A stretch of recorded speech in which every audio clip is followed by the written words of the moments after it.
大家好，今日會同大家講下喺 AI 點應用喺研究工具上。今日我哋會深入討論人工智能 AI 喺研究工具上嘅應用。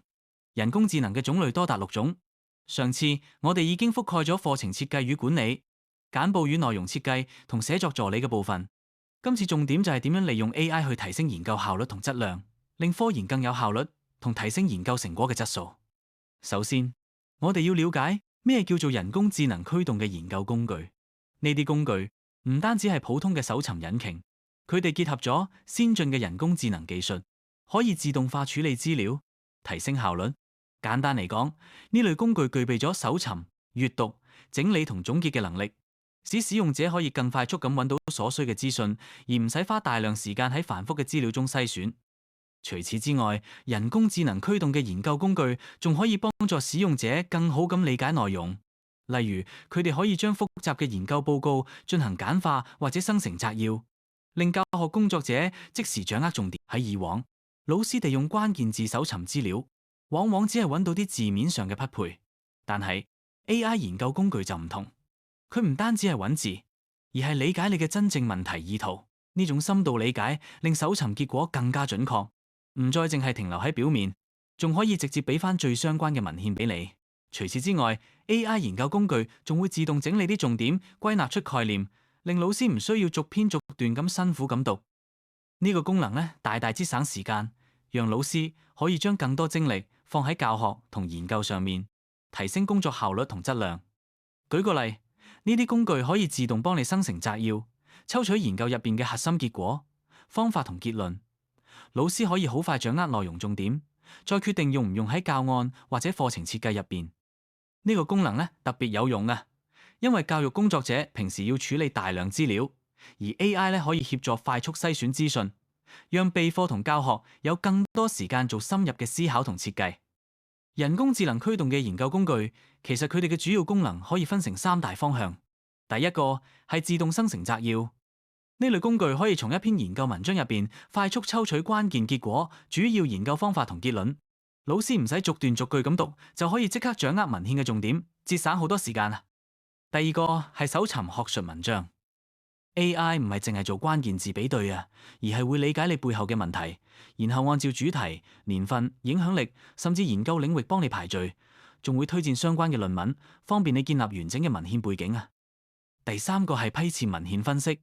當你一次放入好多篇研究， AI 可以幫你分析出常見結論、研究趨勢，甚至指出唔同研究之間嘅關係。對老師嚟講，無論你係寫報告、準備教案或者設計課程，都會更加高效、更加有方向。人工智能研究工具對教育工作者嘅最大意義，就係可以更快、更加準確咁揾到有用嘅研究證據，然後將時間留翻俾備課、教學同學生支援。過往老師要查研究文獻，往往要使好多時間逐篇讀，而家 AI 可以幫我哋即時整合重點，用幾分鐘就做到以前幾個鐘先做到嘅事。其中一個最重要嘅用途呢，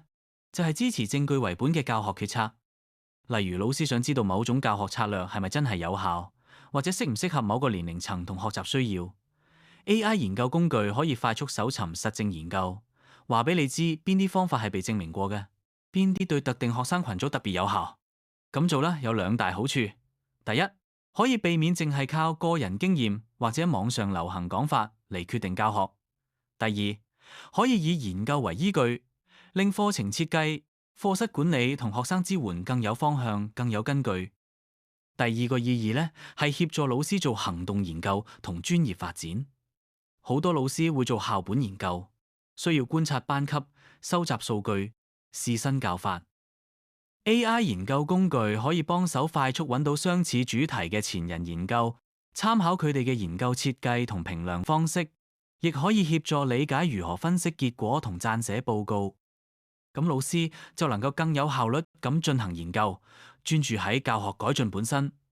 我哋睇一個具體例子 ，SciSpace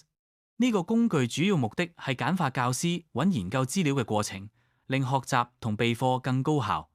當老師設計新活動或者想改良教學策略時，可以用 SciSpace 快速搜尋近年嘅實證研究，幫助了解邊啲方法有科學支持，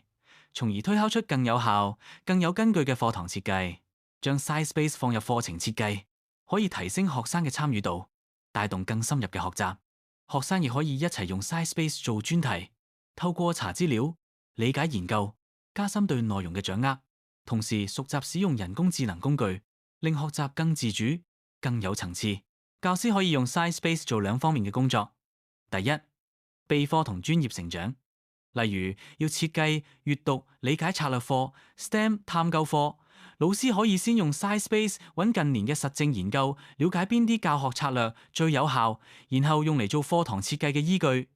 第二，支援行動研究，教師可以用 SciSpace 掃描同主題嘅研究，睇下常見嘅自變項、依變項同研究設計，協助學生收斂研究問題，令整個探究過程更有方向。首先會同大家一齊試下點樣去尋找適切嘅教學策略及方法。咁我哋首先去 SciSpace 主頁，然後我哋喺左邊嘅工具欄當中揾翻有個放大鏡嘅圖案，係關於 Literature Review。然後我哋喺呢個版面嘅部分空白地方填翻你想問嘅問題，然後撳箭嘴，咁就會生成咗5份相關論文嘅概括。而且每份相關論文當中 ，AI 都有記錄低編輯嘅年份同作者，可以方便我哋去參考唔同嘅論文。除咗有論文可以俾大家參考之外， AI 仲可以將每一則論文寫出概念，方便大家可以好快咁知道呢一篇論文嘅重點。然後我哋就試下透過人工智能協助閱讀同埋整理、制定論文嘅內容。我哋要去翻 SciSpace 主頁當中，然後喺左邊揀翻 Chat with PDF。跟住喺中間部分將指定嘅論文上載，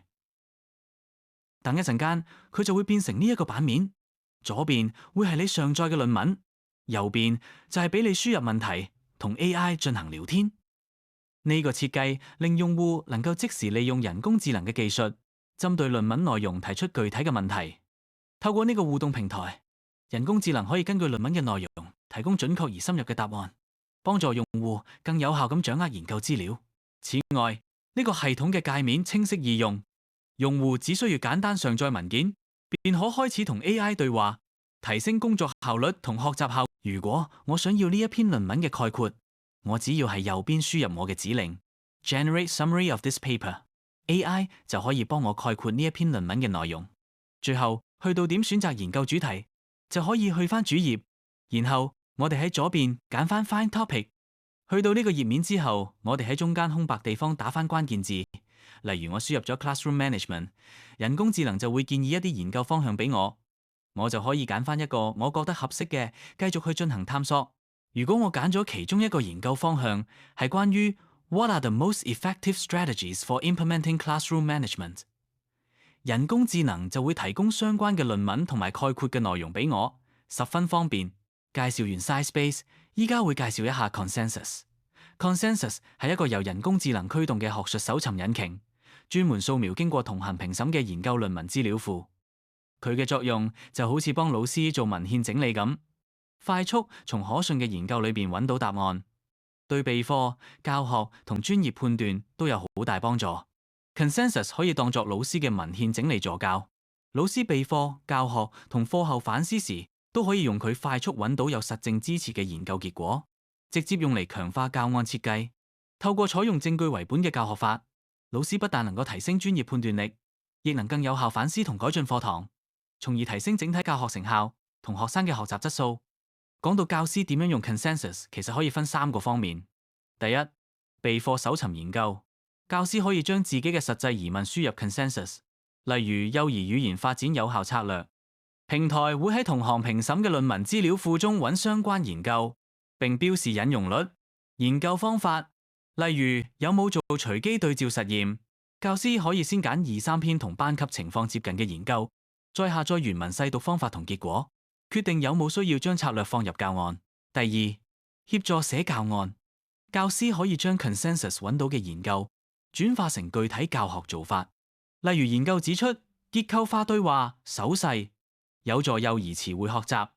咁教師就可以喺暢遊或主題活動刻意加入固定手勢同重複句式。第三，支持教學反思，當教師發現某啲活動效果一般，可以將具體問題輸入 Consensus， 睇下有冇研究指出更有效嘅做法，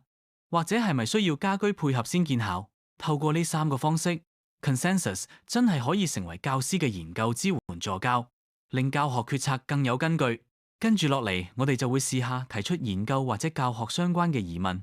首先，我哋去 Consensus 嘅主頁，然後我哋喺空白地方輸入翻問題。呢一個就係我再輸入嘅問題啦。然後撳一下箭嘴，等一陣間呢，佢就會生成咗一個詳細嘅結果。我哋就可以參考呢一個嘅結果咧，去了解更多相關嘅內容。而且佢喺答案嘅總結最下面，AI 仲會列出所有佢想引用嘅論文出處，方便我哋進行參考。你哋都可以去試下。